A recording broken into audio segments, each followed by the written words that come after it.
The wind is a liar in this part of the territory. It whispers through the sagebrush with the promise of cool relief, a phantom memory of rain on sun-baked earth. But it carries no moisture, only dust and the fine, gritty sand that works its way into the folds of your clothes, the lines of your skin, the very back of your throat. Jedediah Stone is accustomed to the lies of the wind. He understands the language of a barren landscape because it speaks the same tongue as his own soul, stark, uncompromising, and stripped of all but the essential truths of survival. From his vantage point on the low, rocky ridge, he watches the settlement below, a place grandly named Redemption's Hope. It's a sad collection of clapboard and sod, clinging to the edge of a sluggish creek as if it might at any moment lose its grip and be swallowed by the prairie. It is a place for people with nowhere else to go, a town built on last chances and fading dreams. He is not here for redemption. He is here for a man named Silas Croft, a predator who wears a charming smile like a loaded gun. The poster in Jedediah's saddlebag promises $500 for Croft, wanted for robbery and murder. But for Jed, it is not about the money. It is about a debt, a promise made to a dying lawman months ago, a promise to see Croft's particular brand of poison stamped out. Croft is here. Jed can feel it, the same way an old wolf can scent a sickness in the herd. He's been tracking the man for weeks, following the trail of casual cruelty Croft leaves in his wake. And now, that trail has led to this forgotten corner of the world. His spyglass is old, the brass tarnished and the lens scratched, but it serves. He scans the pathetic excuse for a main street, the saloon with its bat-wing doors hanging askew, the general store with its faded lettering. Then his focus tightens on a small, isolated cabin at the town's edge, set apart from the others. A doctor's shingle, weathered and bleached by the sun, hangs crookedly by the door. It is there he sees the first flicker of trouble, the confirmation of his instinct. Two men with the hard, restless look of Croft's pack, have a woman cornered against the cabin wall. They are not touching her, not yet, but their presence is a cage. They loom over her, their bodies blocking any path of escape, their voices low and menacing, carried to him as a faint murmur on the lying wind. The woman is slender, dressed in a simple, faded calico dress that has seen better days. Her hair, the color of dark honey, is pulled back in a severe bun, but strands have escaped to whip across her face. She does not cower. Her back is pressed flat against the wood of the cabin, her chin lifted in a show of defiance that her rigid posture betrays as a desperate bluff. Jedediah lowers the spyglass, the muscles in his jaw tightening. This is a complication. His method is clean, precise. He prefers to work in the shadows, to strike when the prey is isolated and unaware. He is a hunter, not a brawler. Confrontations in broad daylight, with witnesses and loose ends, are messy. They lead to questions, and he is a man who has no answers for a world that only sees the ruin of his face. The left side of his face is a roadmap of someone else's violence. A thick, puckered scar runs from his temple down across his cheek, pulling the corner of his eye into a permanent, unnerving squint. Another, finer scar bisects his lip, giving his mouth a constant, grim set. Men who see his face for the first time either flinch or try to prove their own toughness. Women simply look away. He has long since accepted it as a tool of his trade. Fear is a useful key, and his face unlocks it in most men. He watches the scene below, a cold calculus running through his mind. He could wait, see what happens, but he recognizes the type of men they are. They are jackals, emboldened by their numbers and their master's reputation. Their patience will be short, and their methods ugly. And Silas Croft would not have sent them without a purpose. This woman, this defiant figure in a worn-out dress, is somehow connected to his quarry. She is not a random victim. She is a piece on the board. One of the men reaches out, his grimy hand intending to grab her arm. She flinches, a sharp, involuntary movement, and that single, small sign of fear decides it for him. Messy or not, a line has been crossed. He cannot stand by and watch the jackals tear into their prey. It is not in him. It is the one part of his old life, the life before the scars and the bounties, that he has never managed to excise. He does not run down the ridge. He moves with a deliberate, unhurried pace, his worn leather duster settling around his tall frame. His horse, a stoic gray gelding named Ghost, remains tethered out of sight. Jedediah prefers his own 2 feet for the final approach. A man on foot in a dusty street is just a man. A man on a horse is a target. He walks with a slight limp, another souvenir from his past, but it does not slow him. It only adds to the sense of implacable momentum, of a force that has been set in motion and cannot be stopped. The townsfolk, the few who are out in the oppressive midday heat, see him coming. They melt away. A woman gathering her laundry from a line scurries inside, the basket abandoned. A man whittling on the porch of the general store stills his knife and retreats into the shadows of the doorway. They know a storm when they see one, and Jedediah Stone looks like the leading edge of a thunderhead. The 2 men harassing the woman do not notice his approach until he is almost upon them. Their focus is entirely on her, on breaking that fragile spine of defiance. It is the woman who sees him first. Her eyes, wide and startlingly blue in her pale face, flicker past her tormentor's shoulders and fix on him. For a moment, her expression does not change. She is merely trading one kind of fear for another, a familiar terror for a monstrous unknown. Jedediah stops a dozen feet away, his boots silent in the thick dust. He says nothing. He simply stands there, his one good eye, a chip of cold granite, taking their measure. His scarred eye, milky and half-closed, gives him a predatory, asymmetrical gaze that is deeply unsettling. His hand rests loosely, naturally, near the Colt Peacemaker holstered on his hip. The taller of the 2 men finally senses the shift in the woman's attention. He turns, a sneer already forming on his lips, ready to dismiss whoever has dared to interrupt him. The sneer dies on his face. It curdles into a look of slack-jawed apprehension. He has seen the bounty posters. He recognizes the face. "What do you want?" the man asks, his voice suddenly a few notes higher than it was a moment before. Jedediah's gaze does not waver. He does not acknowledge the question. He looks from the man to the woman, then back again. The silence stretches, thick and heavy as molasses. The wind kicks up a swirl of dust between them. "This ain't your business, Hunter," the second man chimes in, trying for bravado but failing. His hand drifts towards his own sidearm. Jedediah's voice, when it finally comes, is a low rasp, like stones grinding together. "Take your hand off your gun." It is not a request. It is a statement of fact, a prediction of what is about to happen. The man's hand freezes, hovering an inch from the worn leather of his holster. He looks at his partner, seeking guidance, but the taller man is still staring at Jedediah, mesmerized by the sheer, cold menace of the bounty hunter. "We're just having a conversation with the lady," the first man says, trying to placate him. "The conversation is over," Jedediah states. He takes one slow step forward. The sound of his boot in the dust is like a judge's gavel. Leave. For a long second, nobody moves. It is a standoff, a test of wills played out under the indifferent glare of the sun. The 2 men are armed. They outnumber him. But they are looking at a man who makes his living hunting down and killing or capturing men far more dangerous than they are. They are looking at a man who carries the map of his violent profession on his own skin. They see a man who has nothing left to lose. The taller man makes his decision. He gives a jerky nod to his partner, and they begin to back away, their eyes never leaving Jedediah. They do not turn their backs until they are a safe distance away, and then they hurry off down the street, disappearing into the saloon like rats scurrying for a hole. Jedediah watches them go, his posture unchanging until the saloon doors swing shut behind them. Only then does he allow a slow breath to escape his lips.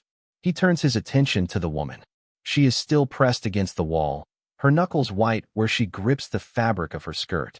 The fear in her eyes is still present, but now it is mingled with a dawning confusion. She has been saved, but she does not know from what, or for what purpose. "Are you all right, ma'am?" he asks. The formal address sounds strange in his rough voice. She swallows, her throat working. "Yes, thank you." Her voice is quiet, but steady.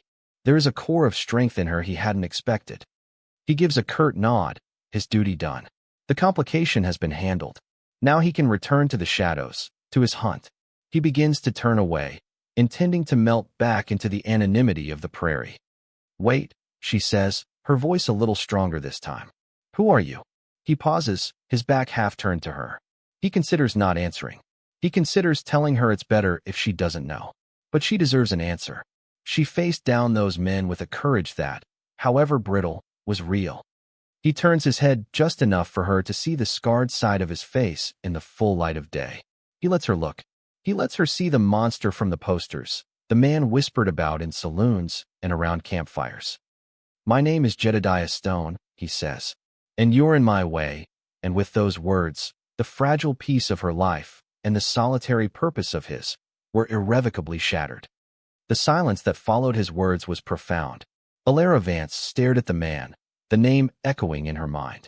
Jedediah Stone. She knew that name. Everyone in the territory knew it, or at least the reputation attached to it.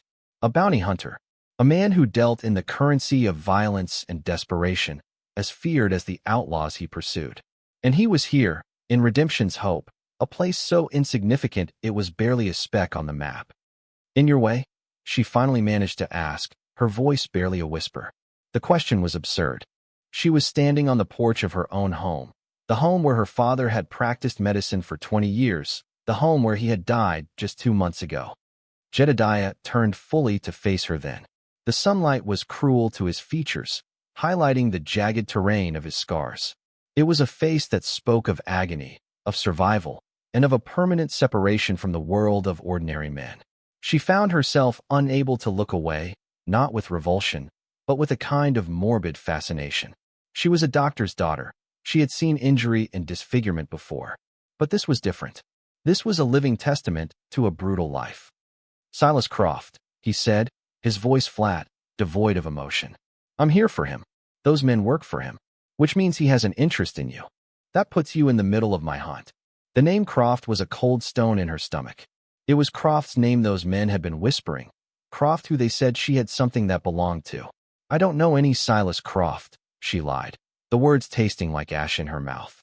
Her father had warned her. "If anyone ever comes asking about my last patient, Alara, you know nothing. You saw nothing. Promise me." She had promised. Jedediah's good eye narrowed slightly. He could read the lie in her face as easily as if it were printed in a newspaper. "Ma'am, lying to me is a poor way to stay alive. Croft doesn't send his dogs to sniff around for no reason. What does he want from you?" Alara's fragile composure began to crumble. Her father was gone. The town sheriff, a man named Beadle, was a useless drunk who had offered his condolences and then made it clear she was on her own. The townsfolk were terrified, offering her pity from behind their curtains, but never a helping hand. For weeks, she had been living on a knife's edge, with dwindling supplies and the growing certainty that the shadows around her small home were gathering. Now, the danger had a name, and a face. 2 faces, in fact. The handsome, cruel one she imagined for Silas Croft, and the ruined, terrifying one of the man standing before her. "My father," she began, her voice trembling. "He was the doctor. He treated a man a few months ago, before he passed. A man with a gunshot wound. He paid my father well, but he was a nervous, secretive man. My father didn't trust him. And this man left something behind."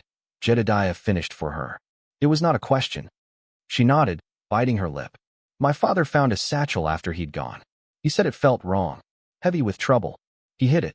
He told me that if anyone ever came for it, I was to deny everything." "Where is it?" "I don't know," she said, and this time it was the truth. "He never told me. He said my ignorance would be my only protection." Jedediah was silent for a long moment, his gaze sweeping over the small cabin, the dusty yard, the endless prairie beyond. His mind was working, assembling the pieces. Croft was here for the satchel. The 2 jackals were the first probe, a test to see how easily the doctor's daughter would break. When she didn't, Croft would escalate. He would not leave empty-handed, which meant this cabin, this woman, was the very center of the storm. He could walk away, find another way to track Croft. But the outlaw was fixated on this spot. All trails led right back here.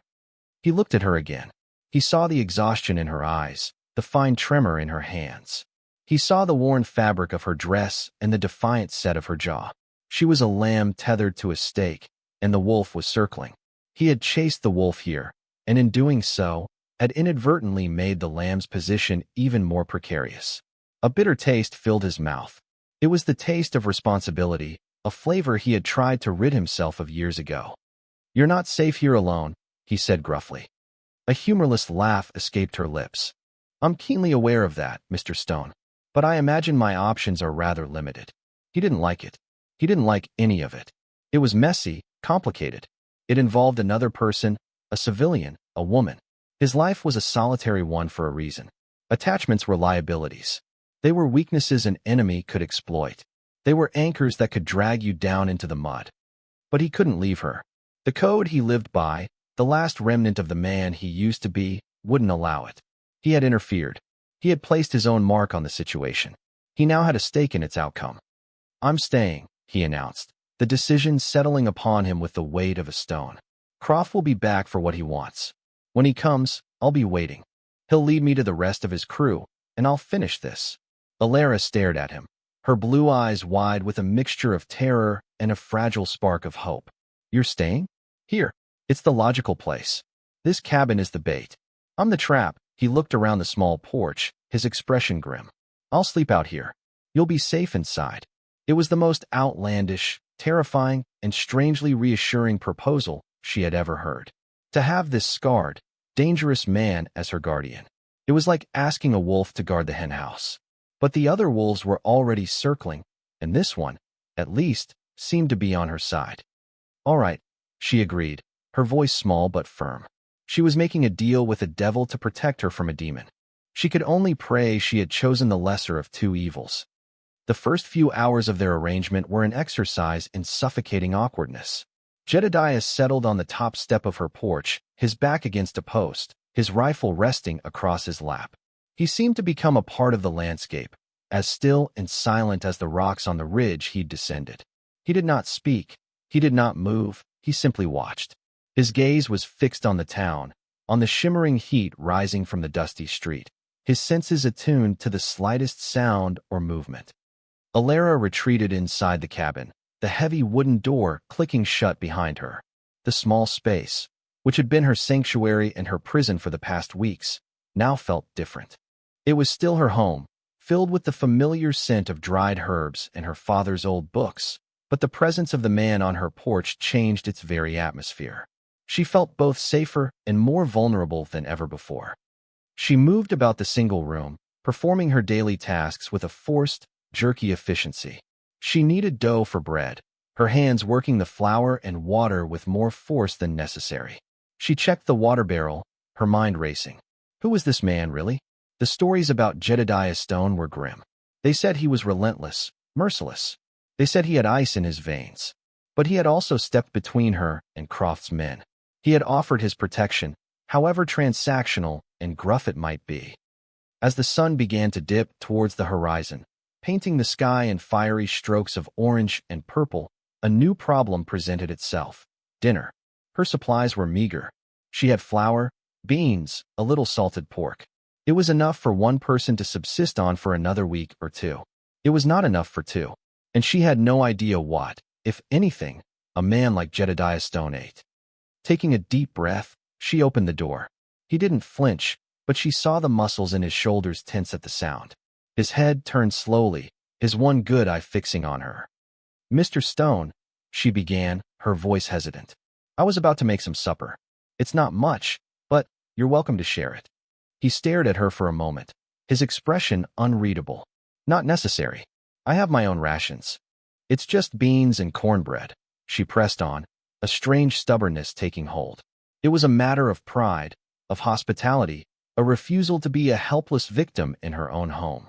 "It's the least I can do." He seemed to consider this, his gaze dropping to the rifle in his lap before returning to her face. Finally, he gave a single, curt nod. "All right." The meal was eaten in near total silence.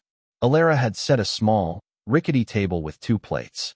She sat on a stool, while Jedediah took the cabin's only sturdy chair, positioning it so he could face the door and the window simultaneously. He ate with a quiet, focused intensity, as if storing up fuel for a long journey. He held his fork awkwardly, his left hand clearly less dexterous than his right.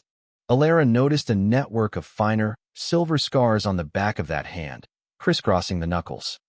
The silence stretched, broken only by the scrape of cutlery on tin plates and the chirping of crickets outside. Alara found it unbearable. She felt a desperate need to fill it, to prove that she was more than just the bait he had called her. "My father built this cabin," she said suddenly, her voice sounding loud in the quiet room. "He brought my mother here from back east. She hated it at first. The emptiness, the wind. But she grew to love it. She said you could see the face of God in the stars out here." Jedediah didn't respond, but he stopped eating for a moment, his head tilted as if listening. Encouraged, she continued. "She died of a fever when I was 10. After that, it was just me and him. He taught me how to read and write. He taught me about herbs and remedies, how to set a bone, how to stitch a wound." She looked down at her hands. "He wanted me to go back east, to a real school. But I couldn't leave him. He was a good man," Jedediah said, his voice low. It was the first thing he had said that wasn't directly related to their immediate, dangerous situation. "He was," she whispered, a lump forming in her throat. "He just got caught in something he didn't understand." Jedediah finished his meal and pushed his plate away. He looked at her, his expression softening for a fraction of a second, a fleeting glimpse of some other man behind the scarred mask. "Get some rest, Miss Vance. Croftsmen won't make a move in the dark. Not their style. But they'll be watching. Don't show any lights." He stood up, his tall frame seeming to shrink the small cabin even further. He took his plate to the wash basin, rinsed it with a dipper of water, and set it carefully on the drying rack. It was a small, domestic act that seemed utterly at odds with the man's fearsome reputation. Without another word, he walked out the door, resuming his post on the porch. Alara was left alone in the deepening twilight, the silence of the room now feeling less like a void and more like a space for contemplation. He had called her Miss Vance, a sign of respect. He had listened to her talk about her father. He had washed his own plate. These were small things, insignificant in the face of the mortal danger they were in. But they were cracks in the monstrous facade, hints of a man beneath the legend. For the first time in weeks, as she barred the door and lay down on her narrow cot, Alara did not feel entirely alone. She fell into a deep, exhausted sleep, the silent presence of the bounty hunter on her porch a strange and unsettling lullaby. The days that followed fell into a strange, tense rhythm. Jedediah was a creature of discipline and shadow. He rose before the sun, a silent figure melting into the pre-dawn gloom to scout the perimeter of the town, returning as the first rays of light touched the prairie. He spent the days in his spot on the porch, cleaning his weapons with meticulous care, sharpening a knife on a whetstone, or simply watching, his stillness an unnerving contrast to the constant threat that hung over them. Alara continued her own routines, a deliberate act of normalcy in an abnormal world. She tended her small, struggling garden, baked bread, mended her clothes. But everything was different. She was constantly aware of him, a silent, brooding presence just outside her door. She found herself leaving him a cup of coffee on the porch railing in the mornings and a plate of food in the evenings. He never thanked her directly, but the cup and plate were always empty when she retrieved them. One afternoon, as she was sweeping the porch, he spoke without looking at her. "You shouldn't be out in the open like this. A person can't live their life hiding under a bed, Mr. Stone," she retorted, her sweeping becoming more vigorous. "Besides, if I'm the bait, shouldn't I be visible?" He turned his head then, his good eye fixing her with an intensity that made her pause. "Don't be reckless. There's a difference between bait and a fool." The harshness of his words stung, but she saw something else in his eye, something beyond cold calculation. It was a flicker of concern. It was so unexpected that it left her momentarily speechless. Their forced proximity began to chip away at the walls between them. She learned to read his moods by the set of his shoulders or the way he held his jaw. He, in turn, began to see past the frightened woman from the first day. He saw her resilience, her quiet intelligence. He watched her patch a tear in his duster one evening, her stitches small and neat, her movements economical and precise. He noticed the way she talked to the scrawny cat that sometimes visited the back door, her voice soft and kind. The town of Redemption's Hope watched them with a mixture of fear and morbid curiosity. When Alara had to go to the general store for flour and salt, Jedediah followed her, a silent shadow walking 20 paces behind. The townsfolk gave them a wide berth. Mr. Henderson, the the store owner, wrung his hands nervously as Alara made her purchases, his eyes constantly darting towards the tall, scarred figure standing just outside his door. The whispers followed them down the street. The doctor's daughter had taken up with a killer. One evening, a storm rolled in, a magnificent, violent spectacle of lightning and thunder. The wind howled, rattling the cabin's single window, and rain lashed down in sheets. Alara found she couldn't bear the thought of him sitting out there, exposed to the elements. She opened the door. "Mr. Stone, you can't stay out in this. Please, come inside." He was soaked, his duster dark with rain, water dripping from the brim of his hat. He looked up at her, his face grim in the flashes of lightning. "I'm fine. Don't be ridiculous," she insisted, her voice raised to be heard over the storm. "You'll catch your death. There's no one out there tonight. Come in." He hesitated, a war playing out behind his eyes. To enter her home, her space, felt like a transgression, a violation of the professional distance he fought so hard to maintain. But the rain was cold, and the offer, so genuinely given, was a warmth he hadn't felt in years. With a sigh of resignation, he stood up and stepped over the threshold, bringing the scent of rain and wet leather into the small, dry cabin. He stood dripping by the door, looking profoundly out of place. Alara handed him a rough, homespun towel. "Here." He took it, his calloused fingers brushing hers. The brief contact sent a jolt through her, a startling awareness of the man beneath the wet clothes and fearsome reputation. He dried his face and hair, the movements efficient and spare.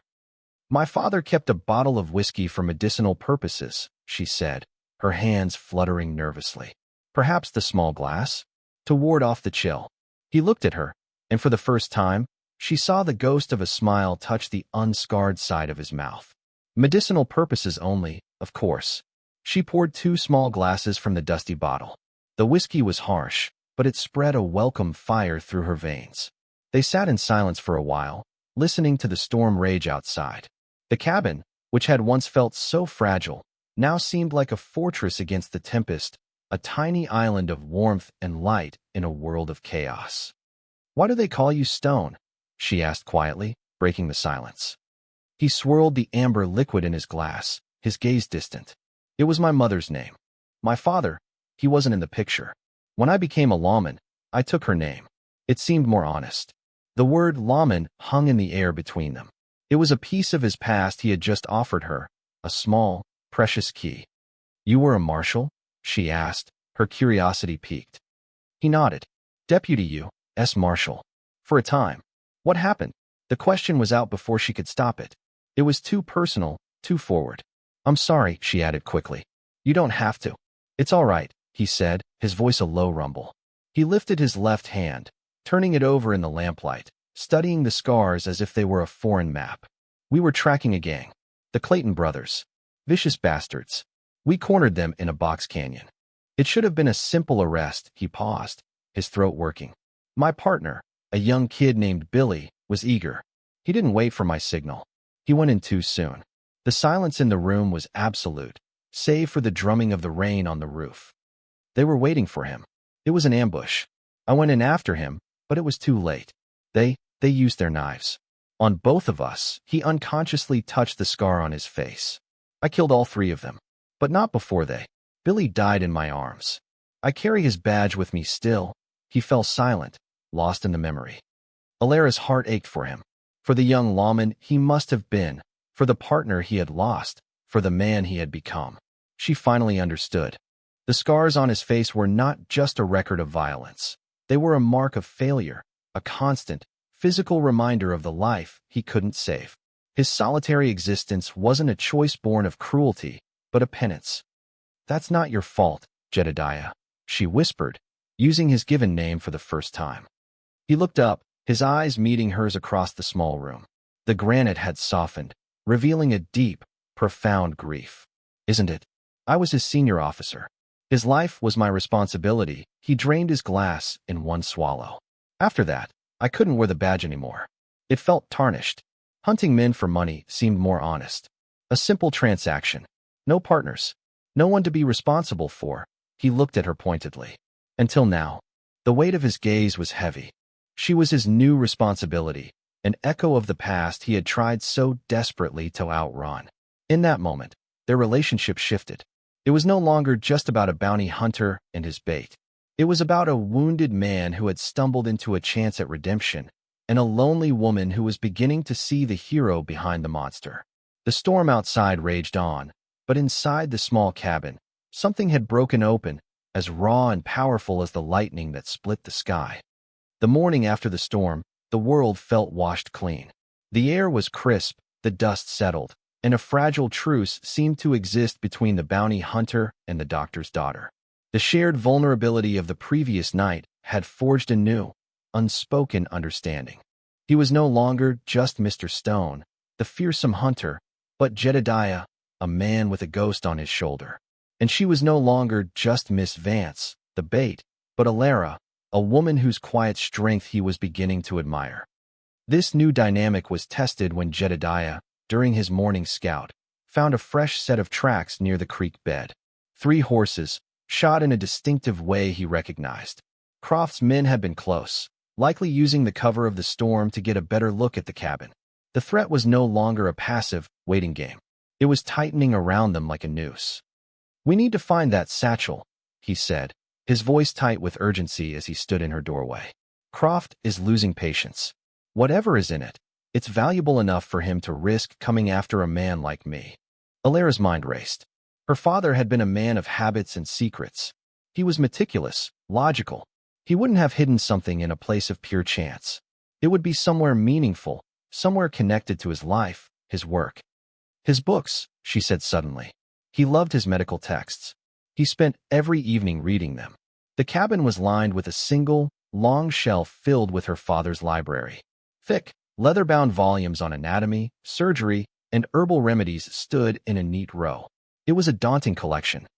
"We'll start at one end and go to the other," Jedediah said, his pragmatism taking over.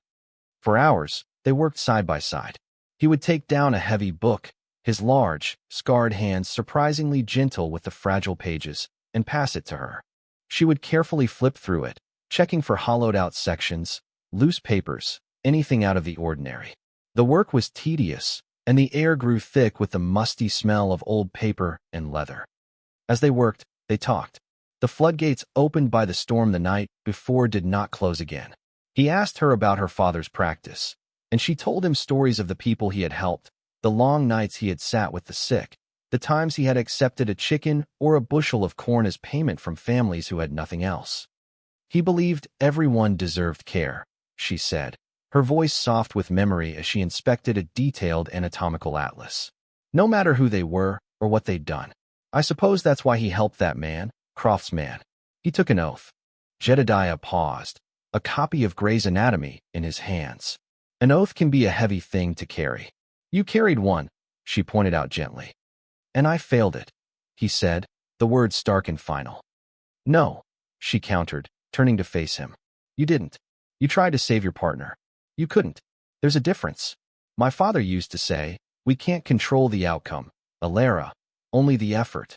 He looked at her, truly looked at her, and in her earnest blue eyes, he saw not pity, but understanding. It was a balm on a wound he thought would never heal. They were near the end of the shelf, their hopes beginning to fade, when Alara picked up her father's personal journal. It wasn't a medical text, but a simple ledger book where he kept notes, observations, and sometimes personal reflections. It was filled with his neat, spidery script. She had read it many times since his death, finding comfort in his familiar words. "There's nothing in here," she said with a sigh, flipping through the pages. "Just notes about patients, thoughts on the weather, sketches of plants." Jedediah took the book from her. He didn't read the words. His attention was on the physical object itself. He ran his thumb along the edge of the thick cover. He tested the spine. Then, he opened it to the very middle and laid it flat. He looked at the inside of the binding, where the pages were stitched together. "Look here," he said, his voice low. He pointed with a scarred finger. A single thread in the binding was a slightly different color, a dark gray against the aged tan of the others. Using the tip of his knife, he carefully pried at the inside cover. It resisted for a moment, then came loose with a soft, tearing sound. Beneath the cardboard was a cleverly concealed, shallow compartment. and nestled inside it was not a satchel, but a small, slim, leather-bound ledger. Alara gasped. It was so simple, so perfect. Her father, the man of books, had hidden a book within a book. Jedediah carefully lifted the ledger out. It was bound with a simple leather thong. He untied it and opened it to the first page. The same neat, spidery script as the journal filled the page, but this was not a doctor's diary. It was a meticulous record of names, dates, and figures. "What is it?" Alara asked, leaning closer. "It's an account book," Jedediah murmured, his eyes scanning the entries. "Names I don't recognize. Payments. Shipments, not of medical supplies. This lists rifles, ammunition, dynamite." His finger stopped on one name that appeared repeatedly. Silas C. Payments received. They read on, their initial triumph turning to cold dread. Her father, it seemed, had stumbled into something far bigger than a simple robbery. The man he had treated was the paymaster for a massive illegal arms-running operation. The ledger was the key to the entire enterprise, implicating not just Croft, but powerful, seemingly legitimate men back east. A name at the top of several pages made Jedediah's blood run cold: Senator Marcus Thorne. A man with a reputation for iron-fisted justice and patriotic fervor. A man with aspirations for the highest offices in the land. "My God," Alara whispered, her hand flying to her mouth. "My father, he wasn't just hiding stolen money. He was hiding the evidence of a conspiracy. This ledger is a death warrant," Jedediah said grimly, closing the book. "For anyone who possesses it. This is what Croft is after. It's not about the money he's owed. It's about tying up a loose end for his powerful employer. If this gets out, it would ruin men like Thorne." The stakes had just escalated exponentially. This was no longer about a $500 bounty. It was about a secret that could shake the foundations of power 1,000 miles away. And they were sitting right on top of it, in a flimsy wooden cabin in the middle of nowhere. "What do we do?" Alara asked, her voice trembling. Jedediah's mind, honed by years of strategy and survival, was already working. "We can't stay here. Croft will tear this place apart to find this. And he won't leave witnesses." He looked at her, his expression resolute. "This ledger has to get to the U.S. Marshals. The regional office is in Laramie. It's a 3-day ride, if we push hard." "We," she repeated, her heart leaping into her throat. "Yes, we," he said, his gaze unwavering. "You're as much a part of this as I am now. And I'm not leaving you here for Croft to find." He tucked the ledger securely inside his shirt. "Pack what you can carry. Water, food, a blanket. We leave at dusk." The decision was made. There was no more waiting. The hunt had changed. They were no longer the trap. They were the prey. And their only hope for survival lay across 300 miles of open, hostile territory, with a pack of wolves at their heels. Their partnership, born of necessity and forged in the quiet moments of shared confidence, was about to be tested by fire. As twilight bled across the prairie, they made their final preparations in the tense silence of the cabin. Alara moved with a focused grace, packing a small satchel with dried meat, a water skin, and her father's small medical kit, a collection of bandages, salves, and surgical needles she had learned to use with practiced skill. Every object she touched was a farewell. The worn quilt on her cot, the chipped mug she drank from each morning, the faint scent of her father that still lingered in the air. She was leaving behind the only home she had ever known, stepping out into a vast and dangerous unknown. Jedediah worked with a hunter's efficiency. He checked his Colt, loading every chamber. He cleaned his rifle, his movements spare and certain. He retrieved his horse, Ghost, from the small arroyo where it had been hidden. The gelding was a powerful animal, built for endurance, its calm demeanor a mirror of its owner. He had no second horse for her. "You'll ride with me," he stated, seeing the question in her eyes. "It'll be faster. We'll keep a lower profile with one horse." The thought of being pressed so close to him for 3 days sent a nervous flutter through her, an emotion she quickly suppressed. This was about survival, not propriety. He led Ghost to the back of the cabin, away from the main street. He helped her mount, his hands strong and firm at her waist as he lifted her onto the saddle. She settled in front of him, her back against his chest, the unfamiliar hardness of his body a startling reality. He swung up behind her, his arms coming around her to take the reins. For a moment, She was completely encircled by him, a living fortress of leather and muscle. She could feel the steady beat of his heart against her back, a rhythm that was surprisingly calming. "Hold on," he said, his voice a low rumble in her ear. He urged Ghost into a slow walk, moving away from the cabin and into the deepening shadows of the prairie. They didn't look back. There was nothing left for them in Redemption's hope but ghosts and circling vultures. They rode through the night, the vast, star-dusted canopy of the sky their only map. Jedediah navigated by instinct, by the position of the North Star, by the feel of the land beneath the horse's hooves. He moved with a purpose that was both relentless and careful, avoiding open plains where they could be silhouetted against the horizon, sticking instead to dry creek beds and the shadows of low hills. Alara had never experienced anything like it. The world at night was a different entity, alive with the chirps of insects, the distant yip of a coyote, the whisper of the wind through the tall grass. The initial fear and discomfort of her position slowly gave way to a strange sense of peace. The rhythmic sway of the horse, the warmth of Jedediah's body shielding her from the night's chill, the sheer, breathtaking emptiness of the landscape. It was mesmerizing. She found herself leaning back against him, exhaustion finally overriding her tension, and she drifted into a light, waking sleep. She awoke to the feel of his hand on her shoulder, gently shaking her. The sky was the pale gray of pre-dawn. He had stopped in a small, sheltered copse of cottonwood trees.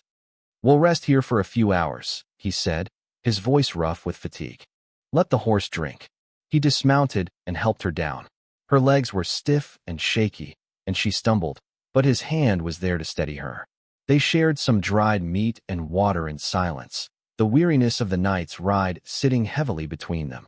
Alara watched him as he checked Ghost's hooves and rubbed the animal down. There was a tenderness in his actions, a deep, abiding respect for the horse that was his partner in this solitary life. She was seeing the layers of the man peel back, one by one, revealing a core of decency and quiet strength that the world, with its quick judgments, had never bothered to look for. The second day was a grueling ordeal under a relentless sun. The landscape shifted from prairie to a more rugged, broken country of canyons and mesas. They spoke little, conserving their energy, their world shrinking to the steady plod of the horse's hooves and the desperate need for water. Late in the afternoon, Jedediah suddenly reined Ghost to a halt. He held up a hand for silence, his head cocked, listening. Alara could hear nothing but the wind. "Get down," he whispered, his voice sharp with command. Slowly, he slid off the horse and helped her down, pulling her behind a cluster of large boulders. He drew his rifle from its scabbard, his movements fluid and silent. He crept to the edge of the rocks and peered out. "What is it?" she breathed, her heart pounding. "Riders. 3 of them. Coming up our back trail." He looked back at her, his eyes grim. "They found our tracks. Croft is better than I thought." Panic, cold and sharp, seized her. They were caught. There was nowhere to run. "What do we do?" "We fight," he said simply. He scanned the terrain, his strategic mind assessing every rock, every dip in the land. "They'll follow the trail into this narrow pass. It's a good spot for an ambush. Stay here. No matter what you hear, do not move from this spot. Do you understand?" She nodded, her throat too tight for words. He gave her the Colt Peacemaker. Her hand trembled as she took the heavy weapon. "You know how to use it. You pull the hammer. You point. You squeeze the trigger," she recited, her voice a thin thread. "Good enough," he said. "Don't use it unless they're on top of you. This is my fight." He gave her one last, long look, an expression in his eyes she couldn't decipher. Then he was gone, moving with a predator's grace, disappearing into the rocks. Alara crouched behind the boulder, the cold weight of the revolver in her hand. The silence was terrifying. Minutes stretched into an eternity. Then she heard it, the clatter of horseshoes on rock, the murmur of voices. They were close. Her breath hitched. A single rifle shot cracked through the air, deafeningly loud, echoing off the canyon walls. It was followed by a man's surprised cry of pain. Shouting erupted, then another shot from a different position. Jedediah was moving, firing from cover, making them think he was more than one man. Gunshots answered his, the bullets whining and ricocheting off the rocks around her. She squeezed her eyes shut, pressing herself as flat against the ground as she could. She could hear the men shouting in confusion and anger, trying to pinpoint his location. The battle was a terrifying symphony of noise and violence, happening just out of her sight. Then, there was a different sound. A horse screaming in agony, followed by a heavy thud. A period of silence, then a desperate, angry yell. "Stone, show yourself, you coward." More shots were exchanged. Then, a chilling silence fell. It was more frightening than the noise. Alara waited, her entire body trembling. Who had won? Was he alive? A figure appeared at the edge of the pass, staggering. It was one of Croft's men.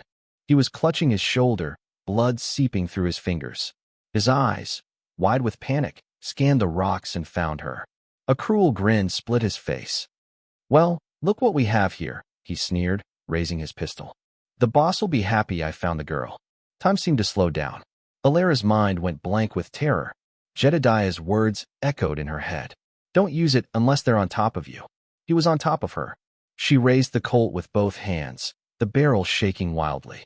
She pulled back the hammer with her thumb, the loud click seeming to echo in the silence. The man laughed. "You think you can shoot me with that thing, little lady? You'll probably miss and shoot your own foot off." He took a step closer. She squeezed her eyes shut and pulled the trigger.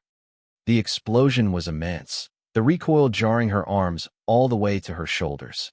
She didn't hear the man's cry, only the ringing in her own ears. When she opened her eyes, he was on the ground, clutching his leg, a dark stain spreading on his trousers. He was screaming curses at her. Before he could raise his weapon again, Jedediah was there. He seemed to materialize from the rocks, his face a mask of cold fury. He kicked the gun from the man's hand and delivered a sharp, disabling blow to the side of his head. The man went limp. Jedediah turned to her, his chest heaving. There was a long gash on his forearm, bleeding freely, but he seemed not to notice it. He looked at the smoking pistol in her hands, at her wide, terrified eyes, and then at the man groaning on the ground. "You did good," he said, his voice rough with adrenaline. "You did real good." He quickly checked the other two men. One was dead. The other was wounded, but conscious. Jedediah disarmed them, tied them securely with their own belts, and left them for whoever might find them. It was a brutal form of frontier justice, but they had no time for prisoners. He came back to Alara, who was still standing, staring at the man she had shot. She was shaking uncontrollably. "Hey," he said, his voice softer now. He gently took the gun from her hands. "Look at me, Alara." She lifted her gaze to his. "You saved your own life," he said, his good eye holding hers. "You did what you had to do. There's no shame in that." But it wasn't shame she was feeling. It was the terrifying, exhilarating shock of her own capability for violence. She, Alara Vance, a doctor's daughter, had shot a man. "Your arm," she said, her voice unsteady as she pointed to the gash. He glanced down as if noticing it for the first time. "It's just a scratch. It needs to be cleaned and stitched," she insisted, her medical training kicking in, a welcome anchor in the sea of chaos. "Sit down." To her surprise, he obeyed. She retrieved her medical kit, her hands still trembling slightly, and set to work. She cleaned the wound with carbolic acid from a small bottle, her touch gentle but firm. He winced, but did not make a sound as she threaded a needle and began to stitch the ragged edges of the cut together. As she worked, her head bent over his arm. She was acutely aware of his closeness, of the heat radiating from his body, the scent of gunpowder and sweat. He watched her, his expression unreadable, as her small, capable hands mended his torn flesh. In that moment, they were not hunter and bait, not protector and protected. They were partners. She had fought, and now she was healing. They were two halves of a whole, surviving together in a world determined to tear them apart. When she finished and tied off the last stitch, she looked up. His face was only inches from hers. The scars seemed less prominent, faded by the intensity of his gaze. He didn't say thank you. He didn't have to. The gratitude, and something more, something deeper and more complex, was plain in his eyes. He lifted his uninjured hand, and, for a fleeting second, his fingers brushed her cheek. The touch was feather-light, a question and a statement all at once, before he pulled his hand away as if burned. The moment passed, but the air between them had changed forever. They were no longer just running from a shared danger. They were running towards a shared, uncertain future. The ambush had cost them precious time. Jedediah pushed them harder, his urgency now a palpable thing. The wound in his arm, though cleanly stitched by Alara, was a constant, throbbing reminder of how close they were to failure, to death. He knew Croft. The man was not a simple brute. He was cunning and possessed a predator's relentless patience. Losing 3 men would not deter him. It would enrage him. It would make him more determined, more dangerous. Croft would not send more minions. The next time, he would come himself. They rode into the third night, the landscape growing darker and more foreboding. The moon was a slender sliver, offering little light. Ghost, sensing his rider's tension, was skittish, his ears constantly swiveling, sensing dangers in the shadows that the humans could not see. Alara was beyond exhaustion. Her body ached, and her mind was a numb haze of fear and fatigue. She leaned heavily against Jedediah, drawing strength from his solid presence, her head resting on his shoulder. Sometime in the deep hours of the night, she felt him stiffen. "What is it?" she murmured, her voice thick with sleep. "I don't know," he breathed, his voice a low growl. "Something's not right." He reined Ghost to a stop in the shadow of a rock outcropping. The silence of the plains pressed in on them, absolute and unnerving. There was no wind, no chirping of crickets. It was the dead, watchful silence that precedes a strike. Then, a voice floated out of the darkness, startlingly close. It was a smooth, almost pleasant baritone, laced with mocking amusement. "You've led me a merry chase, Stone. I'm impressed. And you've picked up a new partner, I see. A much prettier one than that boy Billy you let die in the dirt." Alara felt a violent tremor run through Jedediah's body. It was a wave of pure, unadulterated rage. His arms, holding the reins around her, became bands of iron. Silas Croft. He was here. "Show yourself, Croft," Jedediah called out, his voice dangerously calm. A figure on horseback emerged from the shadows, followed by 2 others. Even in the dim light, Alara could see that the man in the lead carried himself with an air of arrogant confidence. He was handsome, with dark hair and a charming smile that did not reach his cold, dead eyes. Now, let's be civilized," Croft said, his horse taking a slow step forward. "I'm not here for a fight. I'm here for a business transaction. You have something that belongs to my employer. A small ledger. Give it to me, and I'll let you and the pretty doctor's daughter ride away. I'll even forget about the 3 men you so rudely disposed of." "You know I can't do that," Jedediah said, his voice flat. Croft's smile widened. "I was afraid you'd say that. You always were a stubborn man. Full of pointless principles," he sighed dramatically. "Very well. A less civilized transaction." Then, his gaze shifted to Alara. "The girl is a complication, however. I can't have her getting to Laramie and telling stories. So here's my final offer. Give me the ledger, and I'll only kill you. I'll let her go. A kindness, for old time's sake." The casual cruelty of his words was like a physical blow.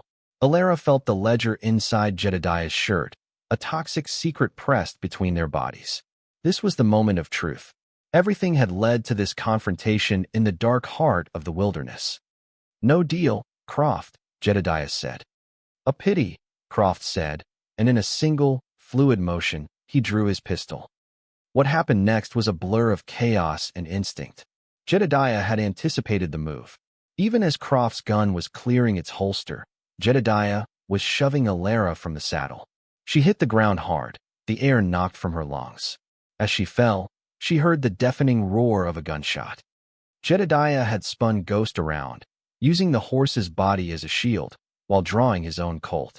The world erupted into a maelstrom of flashing lights and thunderous reports. Horses screamed and reared. Men shouted curses. Alara scrambled behind a rock, her heart hammering against her ribs. She could see the muzzle flashes, horrifying bursts of orange in the blackness, but she couldn't tell who was shooting, who was being hit. She saw one of Croft's men slump from his saddle. Then she heard a cry of pain that tore through her soul. It was Jedediah. Ghost, panicked and riderless, bolted into the night. "Jedediah," she screamed. Crawling from behind her rock, she saw him. He was on one knee, his left arm hanging uselessly at his side, a dark stain spreading across his shirt.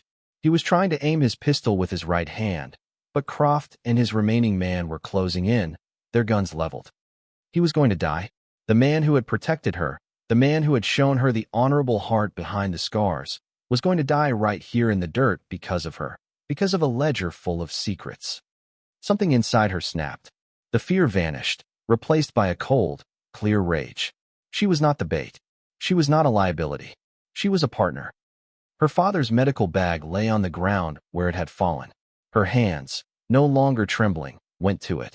She fumbled inside, her fingers searching for the small, corked glass bottles. Carbolic acid, tincture of iodine, laudanum, and a small, tightly sealed canister of ether, used for anesthesia in dire circumstances. An idea, born of desperation and knowledge, exploded in her mind.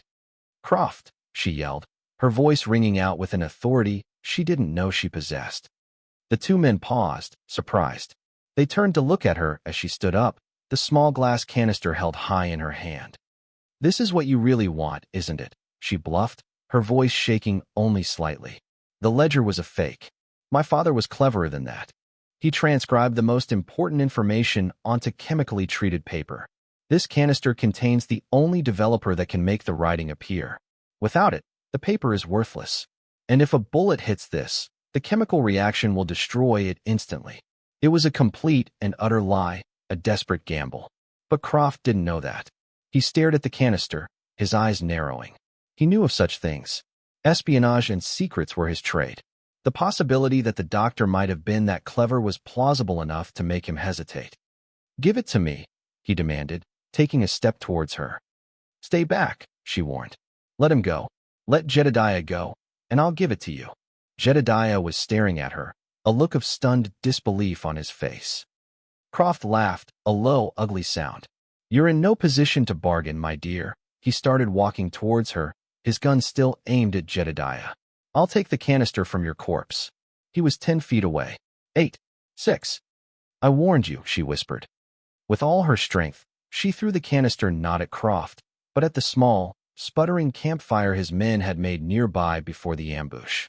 The glass shattered on a rock at the edge of the fire pit. The highly volatile ether instantly vaporized and ignited, erupting in a brilliant, whooshing flash of white-hot flame.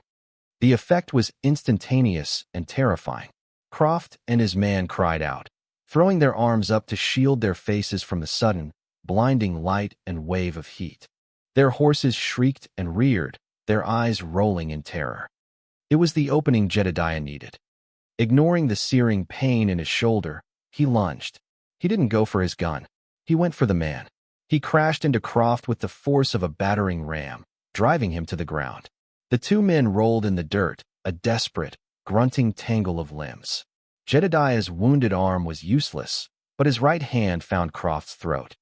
The other henchman, momentarily blinded and confused, was trying to control his panicked horse. Alara didn't hesitate. She scooped up a heavy rock and ran at him, swinging it with all her might against the back of his knee. His leg buckled with a sickening crunch, and he went down with a scream. All her attention was now on the two men locked in a life-or-death struggle. Croft was strong, fighting with the viciousness of a cornered animal. His hand, holding his pistol, was coming up, trying to press the barrel against Jedediah's ribs. Jedediah's face was a mask of primal fury. The scars stood out, stark and pale against his flushed skin. This was not about a bounty. This was about Billy. It was about Alara. It was about every good thing this man had tried to destroy. With a final, desperate surge of strength, he slammed Croft's gun hand against a rock. The pistol flew from his grasp. Before Croft could recover, Jedediah's fist connected with his jaw in a sickening crack of bone. Silas Croft went limp, his reign of terror finally over. Jedediah collapsed onto his side, breathing in ragged, painful gasps, his face pale with pain and exhaustion. Alara rushed to his side, her hands fluttering over his wounded shoulder. "Don't move," she commanded, her voice thick with tears of relief and terror. He looked up at her, his one good eye finding hers in the dim, flickering light of the dying flash fire. The fight was over. The villains were vanquished. They were alive. A slow, pained smile touched his lips. "A doctor's daughter," he rasped, "and a hell of a partner." In that moment, under the vast, indifferent canopy of stars, surrounded by the wreckage of their desperate fight, Elara knew that the scarred bounty hunter had not only saved her life. He had captured her heart, and she, in turn, had captured his. They were no longer just survivors. They were a beginning. The immediate aftermath was a blur of adrenaline-fueled necessity. Elara, her hands steady now, worked by the dim light of the moon to assess Jedediah's injuries. The bullet had gone clean through the fleshy part of his shoulder, a painful but not life-threatening wound. The real danger was blood loss and infection. Using strips torn from her own petticoat, she packed and bound the wound tightly, her movements sure and practiced. He lay on the ground, his teeth gritted against the pain, watching her with an intensity that had nothing to do with his physical agony. They tied up Croft and his now crippled henchman, using the last of their rope. Croft, his jaw swelling grotesquely, glared at them with pure hatred, spitting silent promises of vengeance. Jedediah simply ignored him, his focus entirely on Elara. By the time the sun rose, casting a soft pink glow over the scene of their violent struggle, a fragile quiet had settled. Ghost, Jedediah's gelding, had returned, drawn by his master's scent, and stood patiently nearby. The outlaws' horses were rounded up. They had supplies, weapons, and most importantly, they had the ledger. The ride to Laramie was slow and agonizing. Jedediah, weak from blood loss and feverish, insisted on riding, but Elara could see the immense toll it was taking. She rode beside him on one of the captured horses, her eyes constantly on him, ready to catch him if he fell. They spoke little, but the silence was no longer awkward or tense. It was a shared space of understanding, filled with the unspoken emotions of the battle they had survived together. They arrived in Laramie not as triumphant heroes, but as weary, blood-stained survivors. The sight of a woman and a wounded, scarred man leading two bound prisoners into town caused an immediate stir. The sheriff's office was alerted, and soon they were surrounded by deputies, their guns drawn. Jedediah, swaying in the saddle, held up his good hand. "I am Jedediah Stone," he said, his voice weak but clear. "I have a warrant for this man, Silas Croft. And I have evidence for the U.S. Marshals." The name Stone worked like a charm. The deputies, their expressions shifting from suspicion to awe, took charge of the prisoners. The town doctor was summoned, and Jedediah was half-carried into his office. Elara refused to leave his side. She stood by as the doctor, a portly, competent man, cleaned and dressed Jedediah's wound properly, commending her on her fine stitchwork and field dressing. Within hours, the U.S. Marshal for the territory, a grim, eagle-eyed man named Folsom, arrived. He listened to their story in silence in the small doctor's office, his gaze shifting between Jedediah, pale and weak on the cot, and Elara, sitting vigilantly by his side. When they had finished, Jedediah, with a pained effort, produced the ledger from his saddlebag. Marshal Folsom took it, his expression unreadable as he flipped through the pages. He let out a low whistle. "Senator Thorne," he murmured, his eyes hard. "I'm not surprised. We've had suspicions for years, but never any proof." He closed the ledger and looked at them both, a new respect in his eyes. "You two have done this country a great service. A dangerous service. There will be a significant reward, of course, for the capture of Croft, and for this," he tapped the ledger. "The bounty on Croft is enough," Jedediah said, his voice barely a whisper. Folsom nodded. He looked at Elara. "And you, Miss Vance. The government is in your debt. We will see to it that you are compensated for the loss of your home and for your bravery." Elara straightened her shoulders. "My father died protecting that ledger, Marshal. Seeing the men responsible brought to justice is the only compensation I require." Folsom studied her for a long moment. Then a rare smile touched his lips. "You are your father's daughter, it seems." A credit to his name, he stood to leave. "Mr. Stone, you'll stay here until the doctor releases you. You're under my protection." The senator has long arms. The door closed, leaving Elara and Jedediah alone in the quiet room. The adrenaline had faded, leaving behind a profound exhaustion and a vast, uncertain space between them. The mission was over. The justice they had sought was in motion. There was nothing left that bound them together. Jedediah stared at the ceiling, his face grim. "You should take the reward, Elara. It's a lot of money. You could go back east, like your father wanted. Start a new life. The words felt like a dismissal, a severing of the bond forged in fire and fear. Her heart clenched. Is that what you want? She asked, her voice quiet. He turned his head on the pillow, his good eye meeting hers. The granite was back, the walls rebuilt. What I want doesn't matter. I'm a bounty hunter. I have a reputation. A face that makes children cry.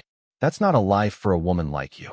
You let everyone else decide who you are, Jedediah, she said, her voice trembling with a sudden, fierce emotion. You let the world see your scars, and so you hide the man. But I've seen him. I saw him on my porch. I saw him in the storm. I saw him in that canyon when you told me about your partner. And I saw him last night when you were ready to die for me. Tears welled in her eyes, but she would not let them fall. My father told me to judge a person by their actions, not their appearance or their reputation. Your actions speak for you, Jedediah Stone, and they speak of honor and courage and a goodness you refuse to see in yourself.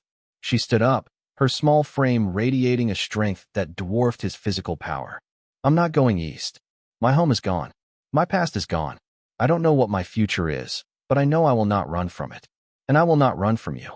But I won't stand by and watch you run from yourself.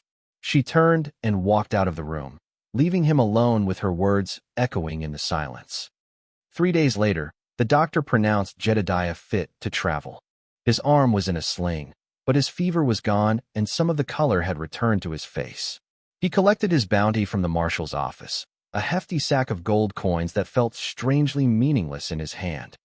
He found Alara at the town's livery stable, haggling with the owner over the price of a sturdy-looking mare.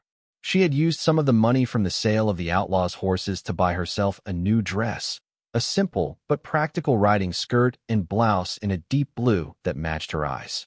She looked different. No longer a victim, no longer a refugee. She looked like a woman who knew her own mind. She turned as he approached, her expression calm, her eyes watchful. The air was thick with unspoken words. This was it. The crossroads.